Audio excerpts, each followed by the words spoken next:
Successful and productive gardeners produce a lot more than just vegetables and fruit and flowers and lovely outdoor growing space. We also produce a lot of garden waste. Weeds, prunings and clippings, parts of vegetables that we're not going to eat, all sorts of stuff. While we can take that and put it into our green bins or get rid of it, those of us in the know, we know that if we use that to make compost, it puts the nutrients right back into our soil and helps us to produce even healthier vegetables and even more beautiful flowers for practically nothing. It's free nutrients. And I'm standing here in front of my composting area, and I'm going to take you through how I compost using it today, but also I'm not happy with the design. And so I'm going to go through some of those challenges, and we're going to renovate this composting area into something that's a little bit more functional and a little bit more beautiful.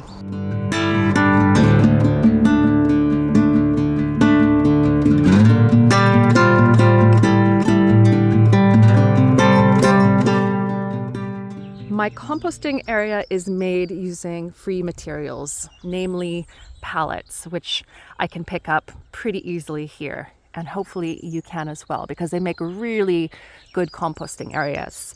4 of them put together creates a nice space for you to put garden waste on. So my middle one here is where my newer garden waste is, and I keep covers over it, especially black plastic, because this helps to keep rain out. You want compost to be just moist enough but not sopping wet. And all I do is, as I have it, I put waste inside. I keep a bucket by the kitchen door, and that has all of our kitchen waste, which I bring out here. And then any leaves or bits from the garden, I'll pop on here as well. Now, once I have the material in here, I cover it back up. Sometimes I'll water it if it's been very dry. And this helps to create a nice environment for it all to break down. I also use this cornstarch material on the sides because it's breathable, but it helps to keep weed seeds out. And I cover it with this stuff at the moment, although I'm probably gonna stop using this fabric because I've noticed that quite a few little worms have gotten trapped in the fibers. And then I leave it. And then after about 6 months, I'll turn it into one of these other areas like this. And so all the material that was on the bottom now gets to the top, and it's quite fibrous still, but the worst of it is underneath. And so that will break down. And this I also cover. And then eventually it turns into this really nice compost that I can use in the garden. In its simplest form, a composting area made out of pallets is very simple. All you need is 4 pallets. You put them together in a square, and you can either lash them together with baling twine, which is what I used before because it's very durable, or you can screw it together and then start throwing your waste inside, and it will do the job. And that's what I used for many years. But now that we're here at home rather than at the allotment, I have to see this every single time I drive up the driveway, and it really has been bothering me. It doesn't look great, and I want things to be practical and functional, but also to look nice as well. And so I have an idea about how to fix this little bit of an eyesore here in the garden, from the backside at least. And another solution for the front, because what I have been finding is that the pallets that I have leaned against these composting areas, they fall down in the wind. And I don't want to tie them together because I'm constantly going in there and trying to smush the material down or try to dig the compost out. And I need an easier access from the front. And also I would like something that looks a little bit nicer as well. And so we're going to tackle that today.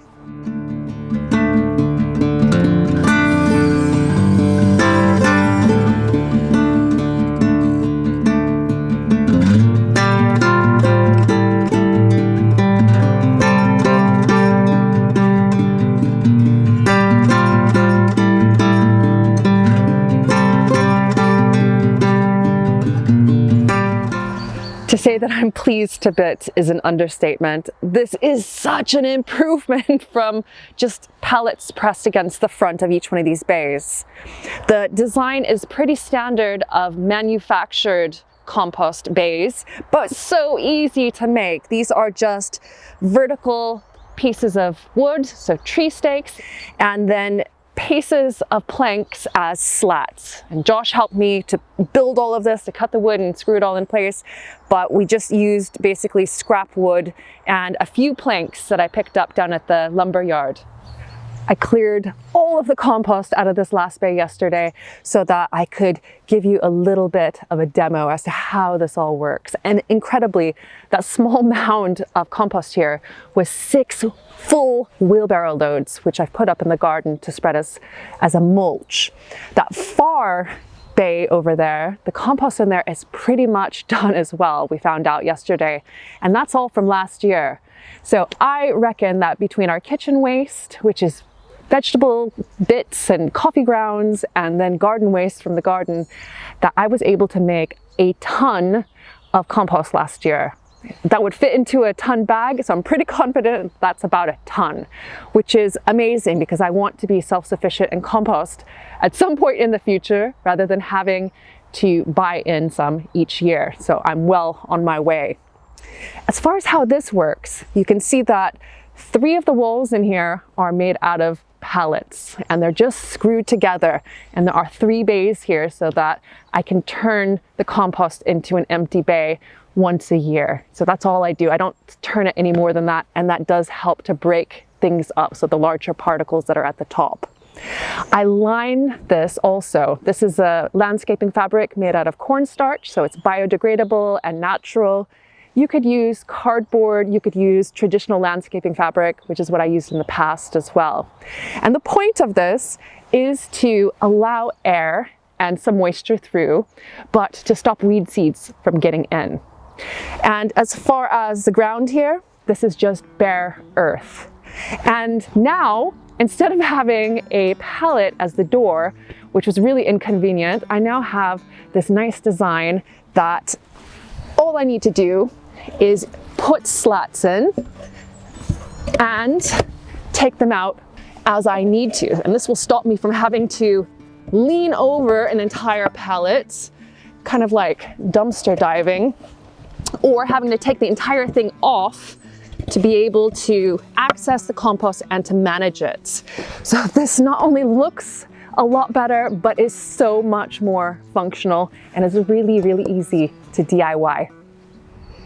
If you thought that we were finished, far from it. The fronts are done, but now it's time to create the design for the sides and the back. I want to use pallets because they're a free material, but they just don't look very good. And so I've come up with an idea that is going to look nice and be wildlife friendly. And a hint as to what we're going to be doing is down there at the bottom of the garden.